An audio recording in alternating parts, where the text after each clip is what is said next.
पिछले 11 महीने से जारी रूस यूक्रेन युद्ध का अब तक कोई नतीजा नहीं निकला है। रूस हो या फिर यूक्रेन, दोनों तरफ से मिसाइल, गोला बारूद बरस रहे हैं। दुनिया को भी यह अंदेशा हो चुका है कि रूस अब किसी भी हद को पार करने से पीछे नहीं हटेगा। जिस तरह से यूक्रेन युद्ध में रूसी सेना को भारी नुकसान उठाना पड़ा है, उसके बाद रूस के राष्ट्रपति व्लादिमीर पुतिन ने अपनी रणनीति बदल डाली है और इसीलिए रूस के राष्ट्रपति व्लादिमीर पुतिन ने अब इस युद्ध में अपने एक ऐसे जनरल को उतार दिया है जिसे रूस का महाशैतान कहा जाता है। नाम है वालेरी गेरासिमोव, जिसे चीफ ऑफ जनरल स्टाफ बनाया गया है। वालेरी को रूसी कमांडर सर्गेई सुरोविकिन की जगह नियुक्त किया गया है, जिस पर यूक्रेन युद्ध को किसी भी सूरत में फतेह करने का जिम्मा सौंपा गया है। रूस के रक्षा मंत्रालय ने खुद इसकी पुष्टि की है। रूस के इस नए टॉप कमांडर की नियुक्ति के साथ ही महज 3 महीने में पुतिन ने सर्गेई को चलता कर दिया है।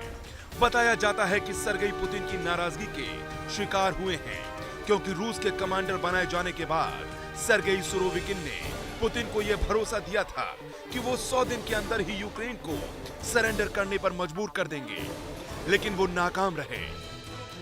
हालांकि सर्गेई को नए कमांडर वालेरी का डिप्टी बनाया गया है। अब यूक्रेन पर कहर बरपाने का जिम्मा रूस के इस नए खूंखार टॉप कमांडर वालेरी गेरासिमोव के हाथों में है, क्योंकि वालेरी गेरासिमोव को यूक्रेन के सबसे बड़े दुश्मन में से एक माना जाता है। उधर दूसरी तरफ पुतिन रूसी सेना को और ज्यादा हमलावर बनाने के साथ ही नाटो और पश्चिमी देशों की तरफ अपने हथियार तैनात करने की रणनीति में जुट गया है। पुतिन का टारगेट हर हाल में इस जंग को जीतना है। इसके लिए रूस ने आर्मी में भर्तियों के लिए नियमों को अपडेट किया है। साथ ही रूसी राष्ट्रपति व्लादिमीर पुतिन ने भारत की तर्ज पर अग्निवीर योजना लॉन्च की है, जिसके तहत 1 से 3 साल के लिए रूसी नौजवानों को अग्निवीर के तौर पर भर्ती करेगा, जो कि एक तरह का कॉन्ट्रैक्ट है। इसके लिए उम्र की सीमा में भी बदलाव किया गया है। रूसी सेना में पुराने रिक्रूटमेंट नियम के मुताबिक 18 से 30 साल के लोगों को भर्ती किया जाता था, जो अब ये बढ़ाकर 21 से 30 साल करने का फैसला किया है। पुतिन ने अपने वॉर प्लान में कई तरह के बदलाव किए हैं, जो हैरान करने वाले हैं। रूसी राष्ट्रपति पुतिन ने सैनिकों को खुला ऑफर दिया है। पुतिन की पार्टी यूनाइटेड रसिया ने ऐलान किया है कि इस साल रूस में होने वाले चुनाव में ज्यादातर टिकट उन लोगों को दिए जाएंगे जो रूस यूक्रेन जंग में अपना दमखम दिखाएंगे। इसमें रूसी सेना का नेतृत्व करने वाले अफसर भी शामिल हैं।